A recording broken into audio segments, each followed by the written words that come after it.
Today, we celebrate the vernal equinox and the return of spring, the moment in the Earth's orbital dance when the tilt of her axis squares the equator with the sun and all lines up to create a balance of night and day.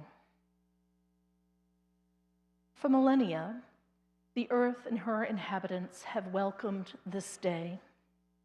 In Egypt, the Sphinx and the pyramids align toward the vernal equinox, as do megalithic tombs in Malta, the British Isles, and France. Many years ago, I had the opportunity to visit Newgrange and participate in a solstice ceremony in the Irish Passage tomb of Douth.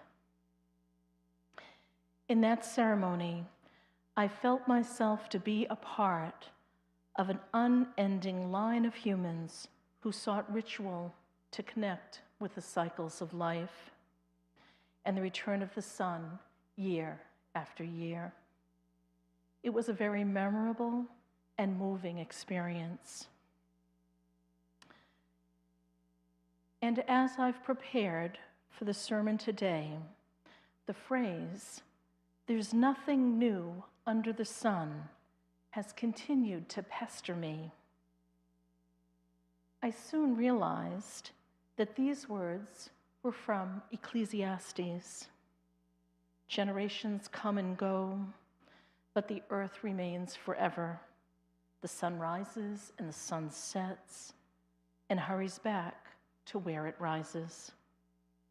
The wind blows to the south and turns to the north, and round it goes, ever returning on its course. All streams flow into the sea, yet the sea is never full. To the place the streams come from, there they return again. There is nothing new under the sun. All that nature imagery, I was feeling pretty pleased with the message until I mentioned it to my husband, Mark, who can be a bit of a trickster. And he said to me, "Yeah, but there's always Heraclitus, who said, you can't step into the same stream twice. So there's nothing new under the sun, and you can't step into the same stream twice. What's one to do?" As a good Jungian and psychotherapist, I decided to proceed as if both are true. So please bear with me. This is a collaborative effort. If we bring in a broad perspective and a bit of wisdom from contemporary spiritual traditions, energy medicine, as well as some history from the goddess, I believe it will all hang together and make good sense. It may seem odd to begin a reflection on the vernal equinox and the pagan goddess Eostre or Ostara with a quote from the Hebrew and Christian scriptures. But if we treat syncretism, the blending of religions, as something not to be avoided, but as a source of inspiration, then I believe it works. Like any good deity, Eostre's origins are shrouded in mystery, and there is some controversy as to whether she is an ancient pagan goddess or a more recent post-Christian neo-pagan deity. The oldest extant record of Eostre comes from the 8th century Christian monk Bede the Venerable, who writes in the year 725 CE that the medieval pagan Anglo-Saxons in northern Umbria, British Isles, held festivals in her honor during the month of April. He identifies the name Eostre as originating from Ostermonde, the old German name for April, with reference to the east and dawn. There are no other written records mentioning Eostre for over a millennium. Not until 1835, when Jacob Grimm, one of the brothers Grimm, resurrects Bede's work and writes, Eostre seems therefore to have been a divinity of the radiant dawn, of upspringing light, a spectacle that brings joy and blessing, whose meaning could be easily adapted to the resurrection day of the Christian God.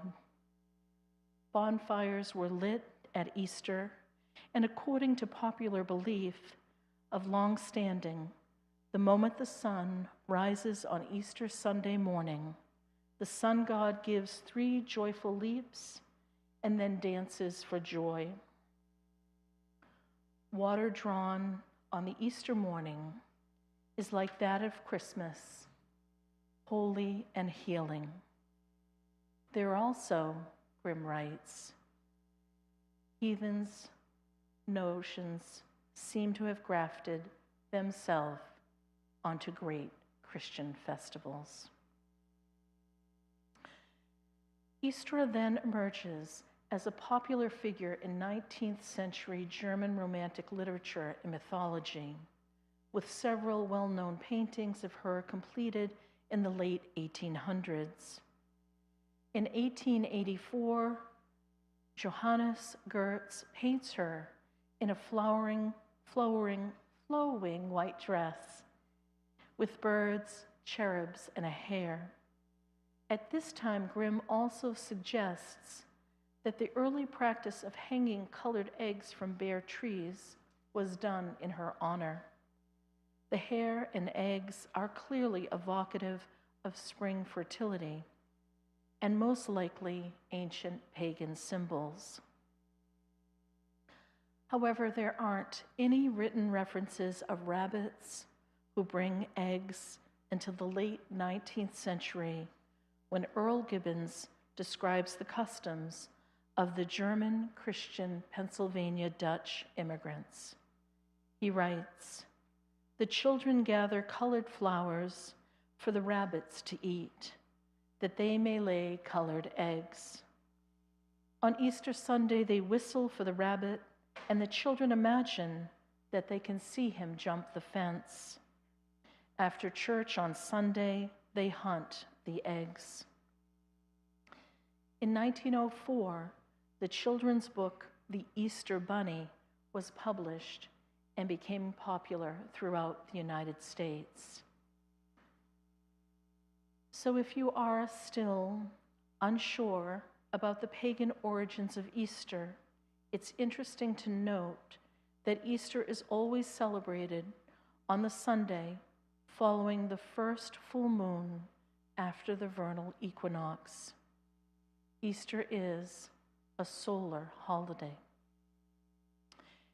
And one of the oldest, largest, and best preserved Neolithic passage tombs, the Houbie, is located in the island of Jersey in the channel between England and France. La Houbie was rediscovered and reopened just 100 years ago. In the 16th century, a Norman chapel was built atop it in perfect alignment with the passage tomb and the vernal equinox. And the name of this Christian chapel, the Lady of the Dawn. So I say, Eostre is indeed an ancient goddess. She has many names and many forms throughout time, including Ostara and Ishtar. We celebrate the renewal of spring, but we also honor the reincarnation of the goddess herself. Through the ethos of contemporary spiritualities as influenced by studies in energy medicine, quantum science, and Jungian perspectives, we can think of the goddess Eostre as a nexus or confluence of energy, vibration, and form, a point in our collective attention, historical memory, and communal longing. She is a primal form, in essence, an archetype, a living, dynamic manifestation of the direct revelation of the mystical traditions rooted in the wisdom of the earth. Maher de Vries writes, "It turns out that hidden beneath all the seeming differences in cultures and dogmas, a golden thread of fundamental universal wisdom is woven through all the sources of ancient spirituality. This is not bound to time or culture. It is a wisdom that is universal and that lies at the foundation of all religions, all spiritual movements and belief systems." So there is an enduring golden thread. There is nothing new under the sun. The wheel of the year turns, and the goddess ushers in each new season. The universal laws of oneness, dynamic balance, and rhythm sustain the interconnected web of all creation. And yet, we cannot step into the same stream twice. The goddess has changed. She is ancient and new. De Vries also writes, "While all parts within the universe manifest, disappear, and are created anew again and again, the undulating pulse of time, all these changes occur according to the universal laws, which cause it to revolve eternally without beginning or end." Transforming cycles of permanent renewal. Yes, the river continually changes, and there is nothing new under the sun. I can't think of a better description of the goddess. Sometimes her cycles are small, like the turning of the earth from day to day, or larger, like the turning of the year. Sometimes these cycles are so incredibly large that they are almost inconceivable. In the year 129 BC, the Greek astronomer, I'm not going to try that again because I won't get it right. There was a Greek, and he discovered the precession of the equinoxes. Based on his study of Babylonian texts, he saw that the earth experiences a slight wobble that takes a full 26,000 years to complete. The gravitational influences of the sun and moon pull the earth's equatorial bulge, the earth's belly. This ever so slowly alters the axis on which the earth spins. I have this image of the great earth goddess Gaia floating along with her stately wobble through all the eons of the equinoxes, keeping all her creatures alive and well. And with this image, I wish you happy equinox. May the surety of the earth's endless cycles, the promise of spring, and Estre's spirit of renewal bless you and keep you encouraged.